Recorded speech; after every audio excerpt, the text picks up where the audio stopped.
I'm the villainess, but I've given up. Because whenever I work hard, the heroine gains a beauty boost. Well then, I'll focus on slacking off, soon enough. The heroine will be hideous.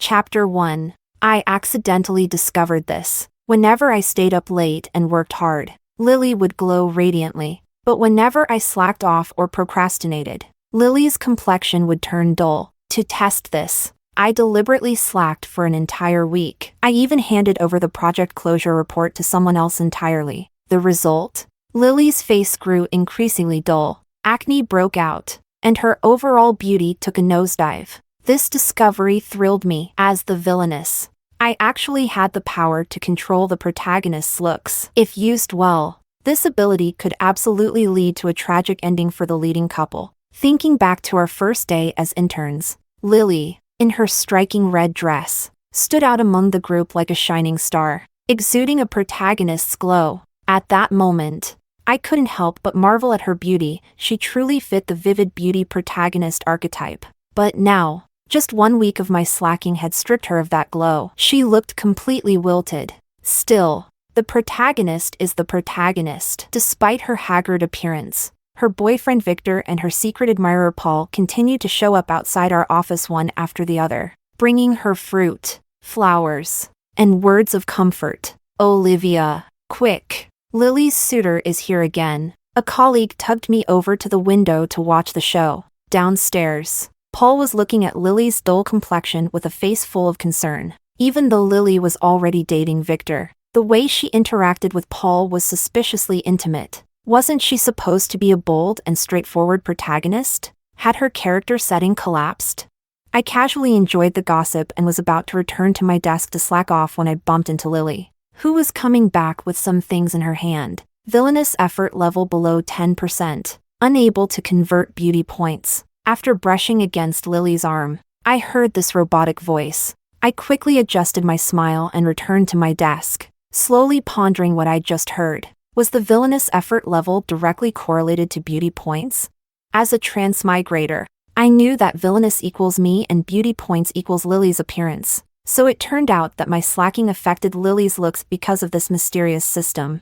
I had thought this was merely a novel's plot setup, but I hadn't expected there to be an actual system behind it. Chapter 2. I never wanted to get involved with the protagonist group in the first place, so I had never done any of the malicious things the original villainess was supposed to do. But Lily always targeted me. She would suppress me while simultaneously trying to provoke my fighting spirit. Now I understood, it was for her own beauty, but all I wanted was to live my own life. After experimenting a few times by alternating between slacking and working hard, I began to grasp some of the rules governing the system tied to Lily. The effort level was calculated weekly, which meant Lily's appearance also changed on a weekly basis. Lily's beauty is directly proportional to my level of effort. What kind of disgusting setup is this? I work hard, and Lily gets to look prettier? What am I, a beauty serum?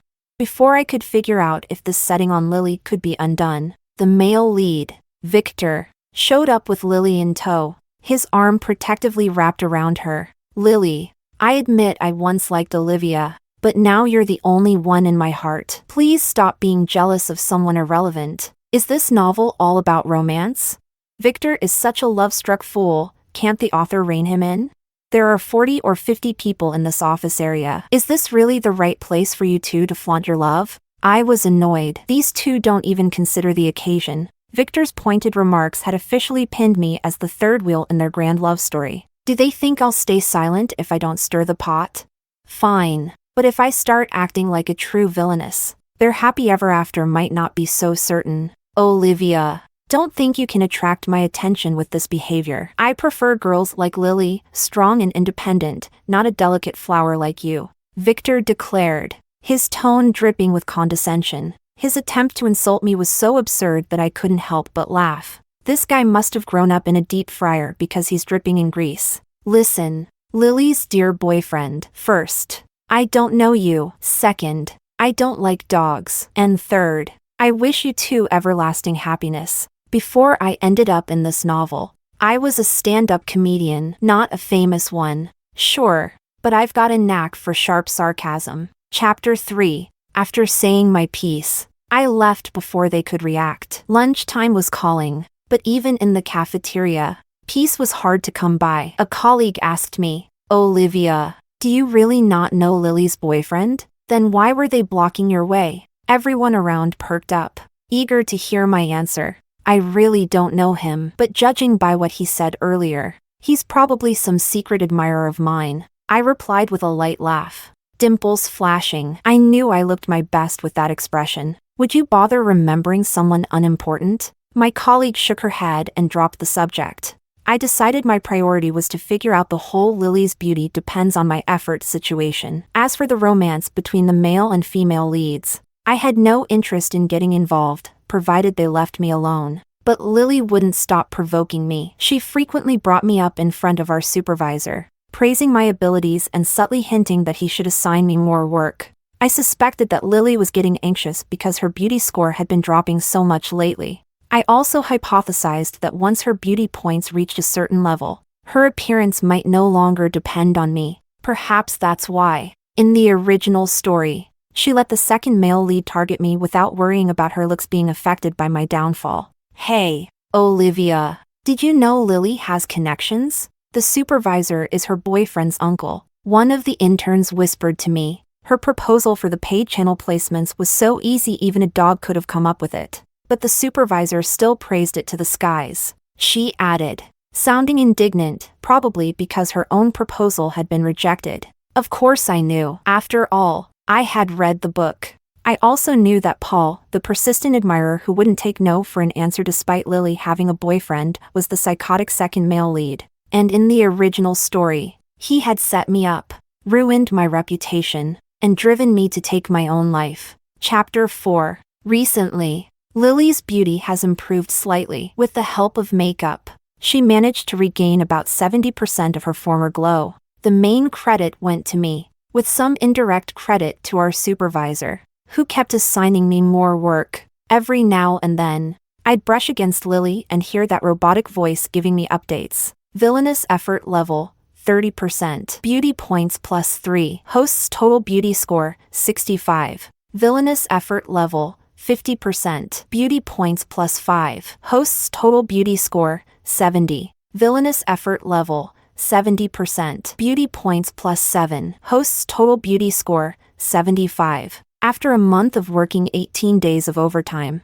Lily's beauty score reached 98. People are visual creatures. Victor started picking her up from work a lot more frequently. But Lily was insatiable. She dumped the entire task of reconciling project data onto me alone. The data was incredibly complex, and we only had 1 week left until the project presentation. It was obvious, Lily was betting that I'd work overtime to finish the data, helping her push her beauty score to 100. Maybe once her score hit 100, my slacking or effort would no longer affect her appearance. Before transmigrating, I had mocked this novel for how the protagonists constantly prioritized their love lives over everything else. Like now, this project might not have been huge, but it was a trial run from a major client. The final data and presentation were crucial for assessing potential future collaborations. But the female lead, obsessed with boosting her beauty, had convinced the supervisor to assign a workload meant for 3 people to me alone. It seemed the lack of brains was genetic, and as the head of a department,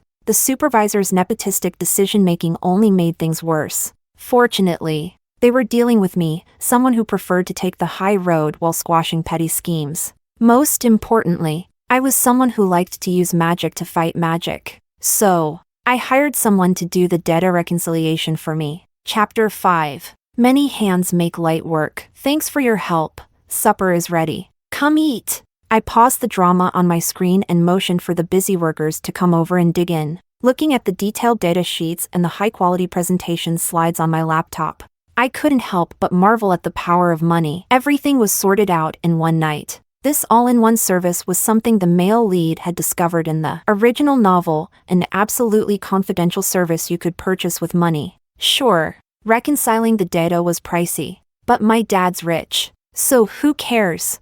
Over the next few days, I spent my time binge-watching dramas and reading novels, all while watching Lily smugly prepare for her big presentation. Lily, your boyfriend drives a Porsche when he picks you up. He must be a rich second generation, right? I'm so jealous of you, a colleague gushed. Lily pursed her lips modestly. What I value is his character and ability. He built his business on his own. He's not some trust fund baby. Her response earned even more flattering comments from the group. I, meanwhile, continued reading on my phone, only half listening. That's why, when Lily suddenly brought me up, I almost missed it. But everything I wear and use is earned through my own hard work. I never rely on my boyfriend's money. Unlike Olivia, who was clearly born with a silver spoon in her mouth. Isn't that right, Olivia? I tilted my head in confusion. Was something wrong with this girl? Lily, you must really love drinking hot water, I said with a lazy stretch, blinking innocently at her. Because only hot water can brew tea as strong as you. Lily shot to her feet. Olivia, I may speak my mind, but I never mean to offend. If I've said something wrong, I apologize. But we're colleagues, there's no need to be so harsh. I propped my chin on my hand, unimpressed. Girl, there's a difference between being straightforward and being passive-aggressive. Look it up in a dictionary. Lily didn't respond, storming off to the restroom with her defiant ponytail swaying behind her. All I can say is, when it comes to verbal sparring, I never lose. Chapter 6. My good mood lasted only until the end of the workday, because the second male lead, Paul, showed up. In the original novel, Paul's introduction to me involved him retrieving my stolen bag from a thief. If I hadn't read the story, I never would have guessed that this sunny,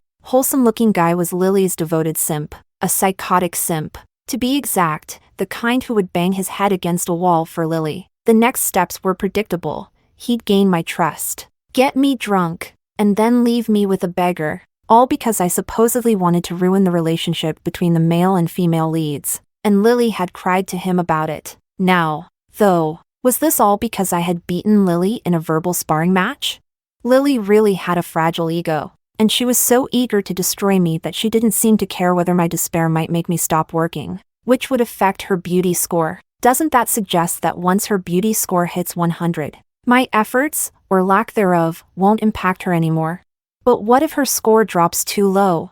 Be careful from now on, Paul said, snapping me out of my thoughts as he handed me my little bag. His white teeth gleamed. He probably eats a lot of meat. I waved him off. Thanks, but I have a germ phobia. Could you throw it away for me? Ever since I realized I was the villainess, I've only carried bags that cost less than 3 figures.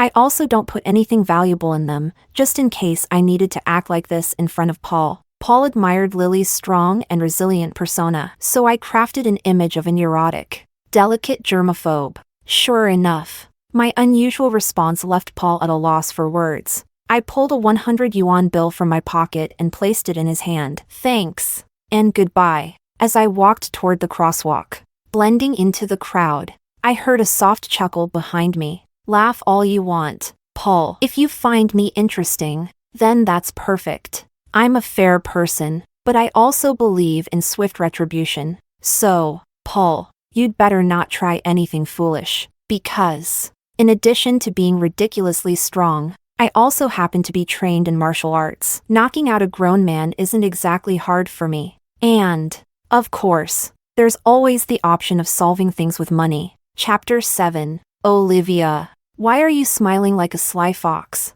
What kind of wicked idea are you cooking up now?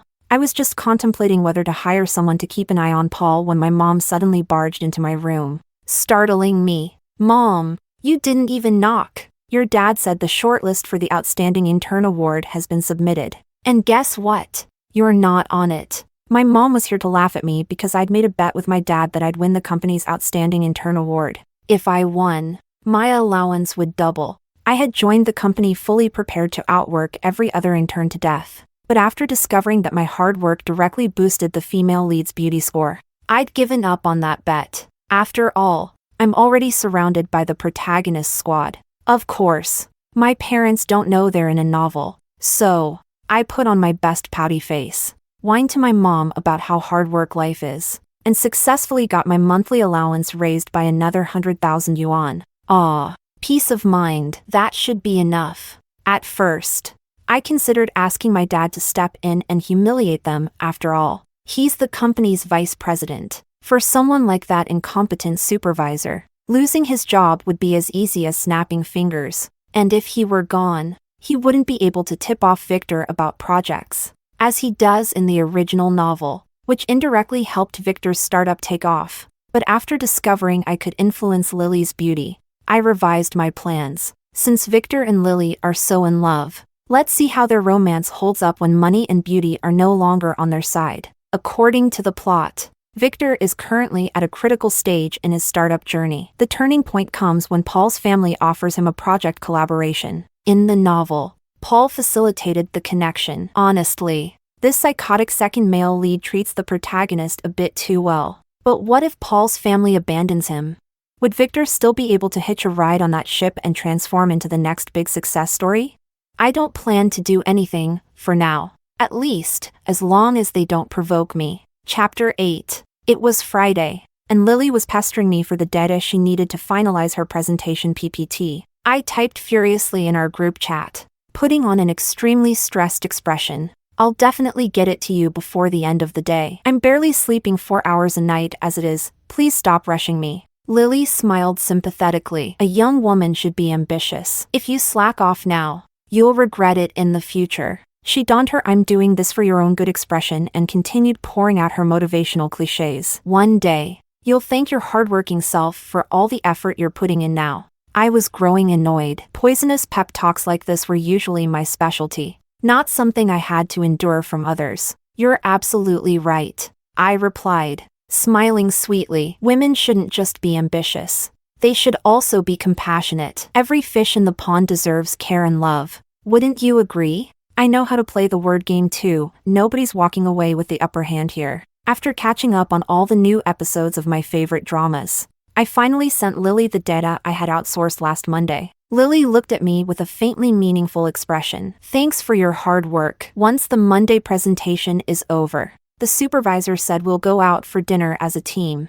I had a reasonable suspicion this dinner would involve Paul making an appearance, but I was far more curious about how much Lily's beauty score would drop come Monday morning. After all, I hadn't done any real work all week. I spent 18,000 yuan, let's see how much uglier it can make her. Unfortunately, I didn't get to see Lily on Monday. Lily's been hospitalized, announced our supervisor during the morning meeting. Olivia, you'll be handling the presentation today. Lily said she already sent you the PPT, with only half an hour left until the presentation. Everyone turned sympathetic eyes toward me, even though the success of our partnership with the client didn't entirely depend on the presenter. The presenter was usually the one left to take the blame if things went south. And, of course, Lily hadn't sent me any PPT. So much for the resilient female lead. If I hadn't outsourced the work last week, I'd never be able to throw together a decent presentation in just 30 minutes.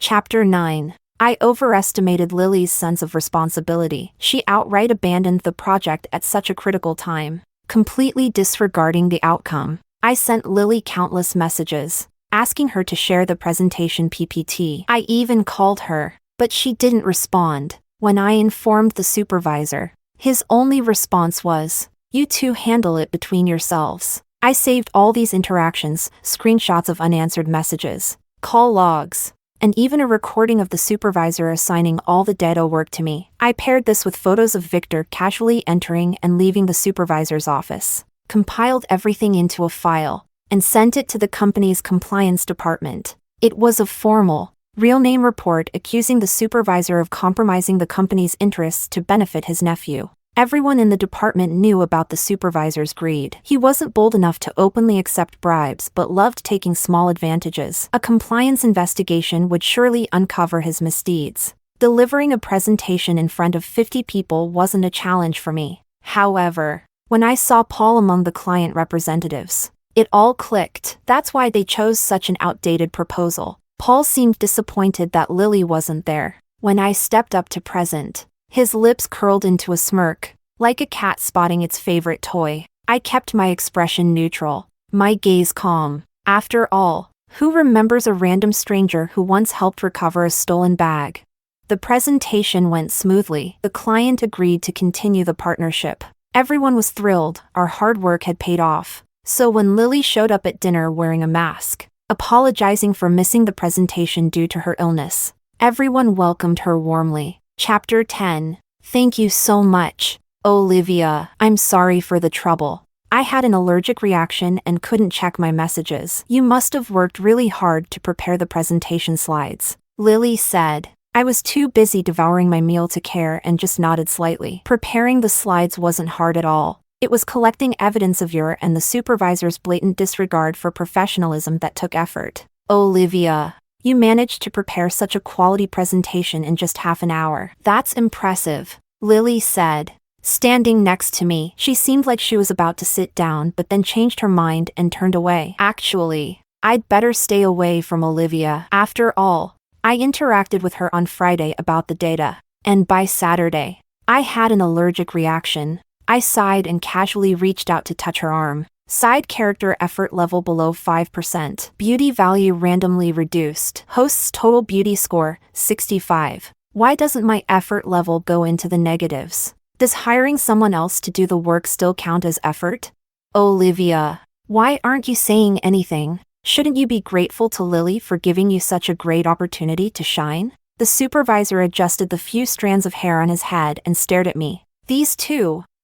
One was insinuating that I caused her allergy on purpose, and the other outright claimed that I orchestrated everything just to take the spotlight. So basically, they wanted everyone to think that I, Olivia, would harm a colleague just for a chance to stand out. And their evidence? The fact that I prepared a stellar presentation in just 30 minutes and that Lily showed up with a mask on her face. Supervisor, isn't it strange that Lily, as an intern, visits your office 8 times a day, and even uses her lunch break to go there? I said, wiping my mouth and looking at him. If you're going to make me talk, then get ready. The supervisor froze, startled by my words. The office went completely silent as my colleagues exchanged uneasy glances. Chapter 11. Even though Lily's boyfriend and the supervisor are uncle and nephew, Lily's good looks and the supervisor's questionable morals inevitably fueled the office rumor mill. People always like to gossip in the darkest possible directions, speculating about the inappropriate closeness between Lily and the supervisor. Of course,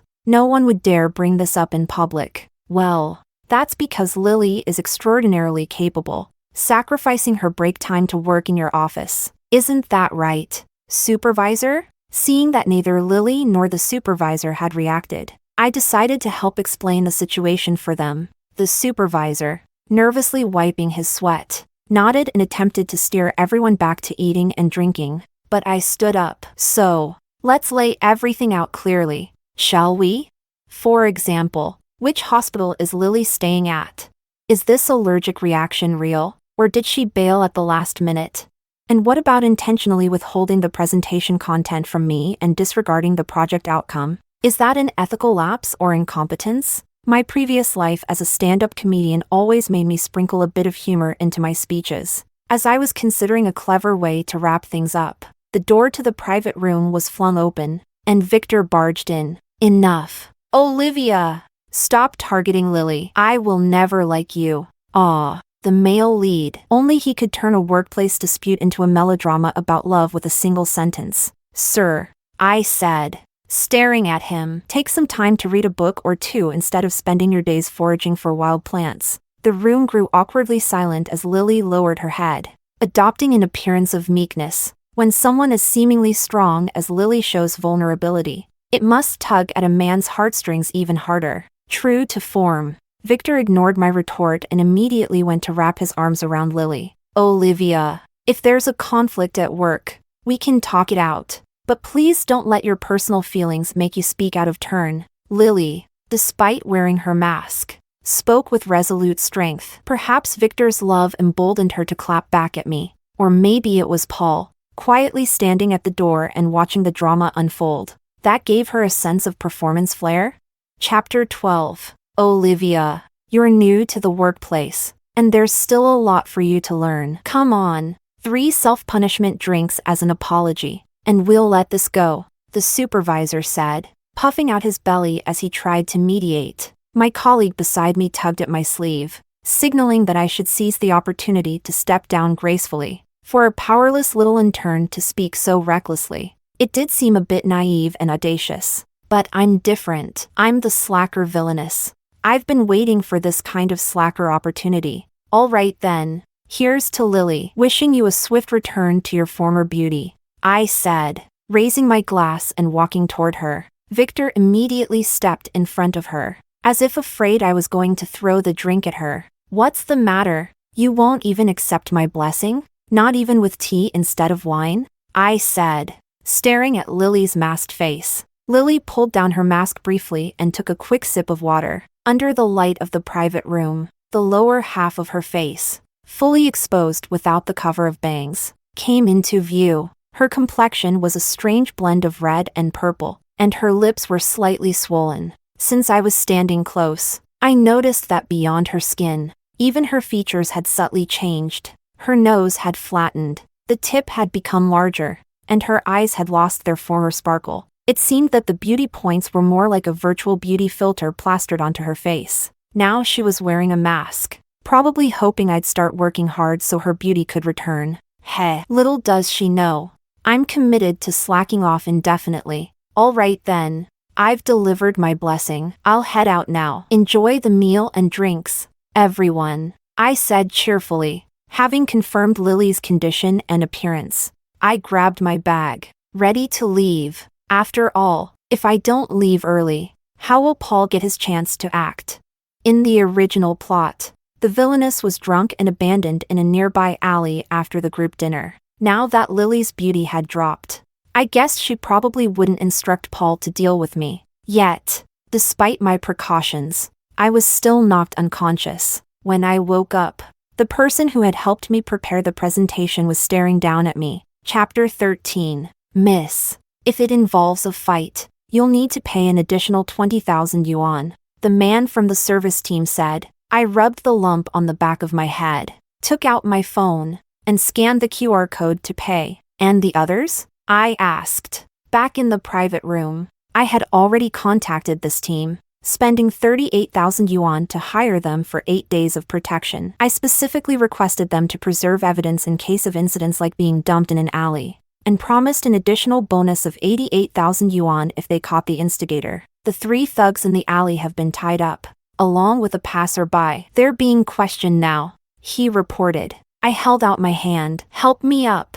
Thanks, miss. That costs extra, he replied matter-of-factly. Determined, I got up on my own. By the time I reached the alley, I saw Paul sitting against the wall, hands and feet bound, looking utterly disheveled. Here, scan this and pay, I said cheerfully to the service team. You're free to go. With a bright smile, I waved goodbye to the team, then turned and slapped Paul hard across the face. Paul, ruining a woman is easy, but ruining a man? Even easier, I said coldly. He seemed to want to protest. Miss, there's got to be some misunderstanding. I saw you knocked out, so I followed to try and save you. I had to admit, people with good looks could lie so convincingly that you'd almost believe them. But as someone who knew the original plot, I was well aware that the man before me, no matter how sincere he appeared, only had a conscience when it came to the female lead. How much did he pay you?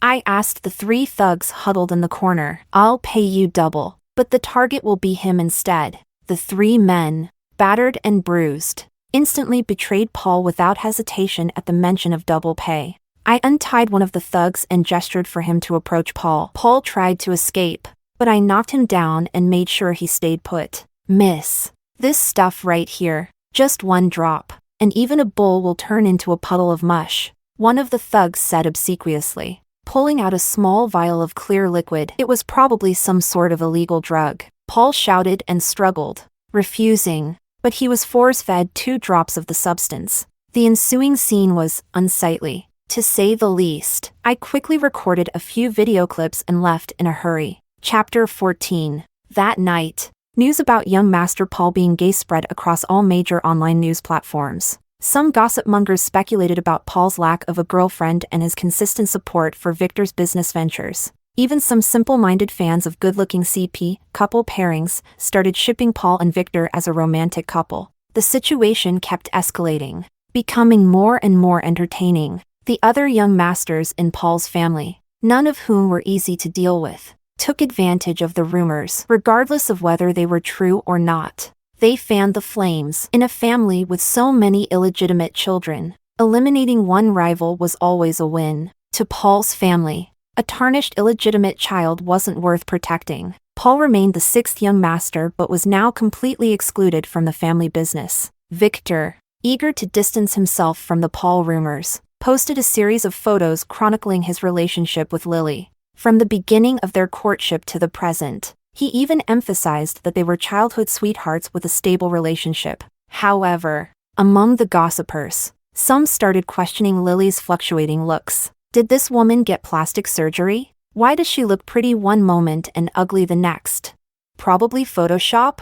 A professional confirmed there's no evidence of Photoshop in these photos. While these discussions didn't cause much of a stir, Victor and Lily weren't celebrities. Just attractive young professionals, these comments would likely sow seeds of doubt in Victor's mind and intensify Lily's desperation to improve her looks. Sure enough, when I got to work the next day, the supervisor dumped a mountain of tasks on me. For the first time, Lily brought me a cup of coffee. Olivia, I know I've made mistakes in the past, and I hope you won't hold a grudge. After all, we still have to work together, she said. The art of language, designed to provoke my rebellious nature. I'm sorry, but no, I said. I'm petty and have an excellent memory. Lily's masked face betrayed a flicker of impatience in her eyes. You need to understand, she said, her tone condescending. A higher rank crushes those beneath it. You'll have to learn to compromise eventually. I pushed the stack of files on my desk to the side. Oh no, I'm so scared. So scared I can't even work. What Lily didn't know was that the company had already launched an investigation into the supervisor. Her so-called higher rank wouldn't be suppressing anyone for much longer. Chapter 15. When the supervisor's office was investigated, Lily and Victor happened to be inside. Of course, I believed there was no romantic relationship between the supervisor and Lily. But Victor's startup operated in the same industry as the company. While it didn't pose direct competition, the investigators were sharp. Aside from the supervisor's habit of pocketing small benefits, his interactions with Victor and Lily,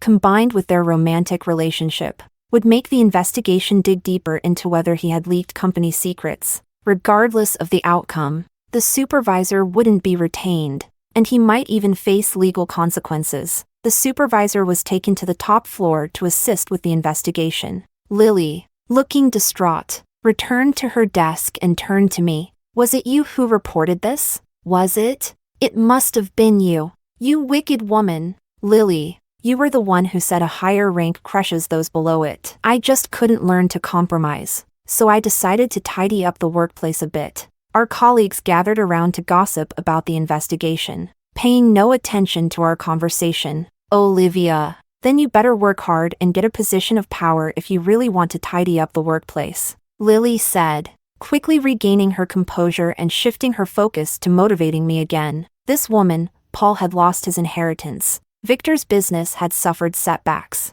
and the supervisor had been taken away for investigation, yet all she cared about was her own face. How could someone so self-centered, with no sense of the bigger picture and a mind consumed only by looks and love, claim the role of a strong female protagonist?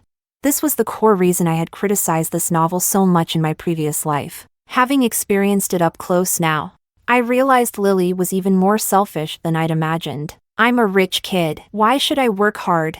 I asked with a smirk. Lily seemed genuinely upset by my words. How can you be so lazy? Don't you want to prove your abilities to your parents? I leaned back in my chair, tilting my head slightly to look at her anxious face. My parents don't care about me. Why are you so worried? Stressing too much will make you uglier. You know. Chapter 16. Perhaps my words during the day had struck a nerve with Lily because, that evening, I ran into Paul again. This time, he looked like a complete wreck, lying in the arms of two scantily clad women, his face devoid of the smug arrogance he once had. Olivia, are you enjoying yourself lately? He asked, his voice laced with mockery. I was unimpressed. This guy was still trying to play the brooding villain. If you've got something to say, say it. Stop wasting my time. Paul straightened up, his expression darkening into a twisted smile. Olivia, I didn't mess with you because Lily told me you were still useful. But having some fun shouldn't interfere with her plans,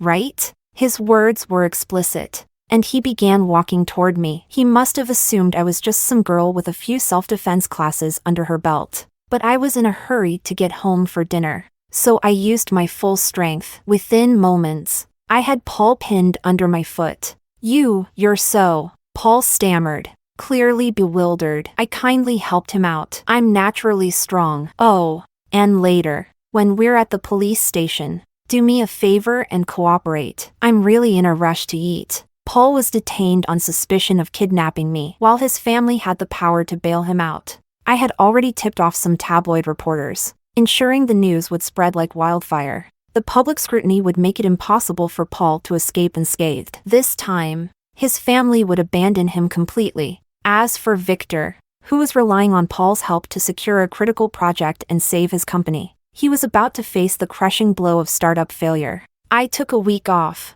citing my traumatic experience. My dad, aware of my recent antics, didn't ask too many questions. He simply told me, "Your mom and I are always here for you, no matter what." During that week, it was revealed that Paul had been using drugs and was sent to rehab. I suspected this turn of events was my dad's doing. I spent the week relaxing at home, indulging in my mom's wellness routines, and enjoying a serene, worry-free time. Chapter 17. Returning to the office. I noticed that Lily's face, aside from the mask, didn't seem to have changed much, but her gaze was unnervingly intense, like a dog staring at a bone, making me uncomfortable. Seizing the opportunity, I reached out and touched her arm. Negative effort detected. System recalibrating to bind with a more suitable host. Lily and I both froze, hearing the mechanical voice simultaneously. "Olivia, what did you do?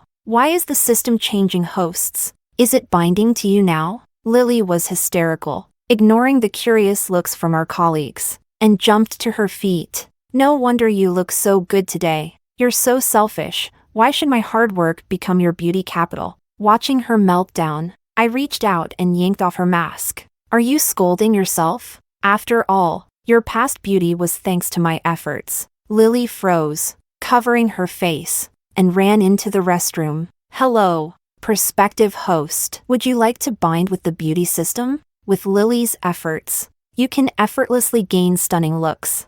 I could feel the system waiting for my consent as it chimed in my mind. "Get lost." I refuse. I controlled my thoughts to respond internally while saying aloud, "I don't agree. My beauty comes from my parents and my own self-care, not from any of Lily's so-called effort." Lily was soon fired for her lack of work ethic. She believed I had bound with the system and, convinced it was now benefiting me, decided to fully slack off. Previously, while I did slack off, I still ensured my tasks were handled, either by paying colleagues or outsourcing to problem solvers like the jack of all trades. Lily, however, blatantly did nothing, and without the supervisor protecting her, she was fired in just 2 weeks. "Olivia, mark my words, I will never work hard again. You'll be ugly in no time," she sneered on her way out. Victor was waiting downstairs to pick her up. When he saw us standing together, his expression flickered with hesitation.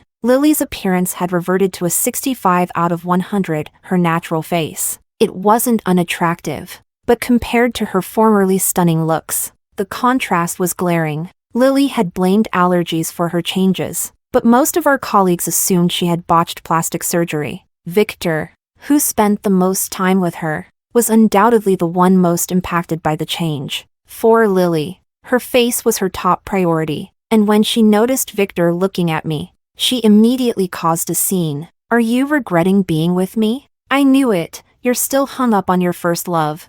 I had no interest in listening to their argument and quietly walked away. Chapter 18. At the end of the month, the list of outstanding interns was released. 2 excellent employees from another team were selected. I finished my internship, declined the opportunity to become a full-time employee, and used my saved-up allowance to open a beauty salon. The next time I heard about Lily was from one of the beauticians at my salon. As I was reviewing the customer list, I noticed Lily's name. Out of curiosity, I casually asked to confirm if it was the Lily I knew. To my surprise, The beautician and the staff immediately started sharing gossip. "Boss, this Lily is famous at the beauty salons around here," one of the staff exclaimed, gesturing animatedly. According to them, Lily had brought her boyfriend's mother to a beauty salon to catch him cheating. Afterward, her boyfriend accused her of being lazy and a leech. Following a massive argument with her boyfriend, Lily started frequenting various beauty clinics and indulging in every beauty treatment available. Every time she recharges her membership, her boyfriend calls to yell at her. The beautician added, "Do you remember her boyfriend's name? What was it again?" I couldn't help but laugh. "Victor." The staff nodded enthusiastically. Yes, that's it, boss. You've heard about it too. Huh? I didn't say much, only instructed them to treat Lily like any other customer and avoid gossiping. Lily, convinced I had bound with the system, decided to sabotage me by doing nothing, neither working nor putting in any effort. Her once pristine image as a strong, independent woman, the kind that initially attracted the male lead, was thoroughly ruined. Without Lily's support, Victor's business faced setbacks. Now confronted with a lazy, dependent, and no longer beautiful Lily, their relationship was fraught with conflicts. As for their situation, I chose not to pay any further attention. Instead, I focused on living my own life. Even if this was just a novel, I had finally gained a life of my own.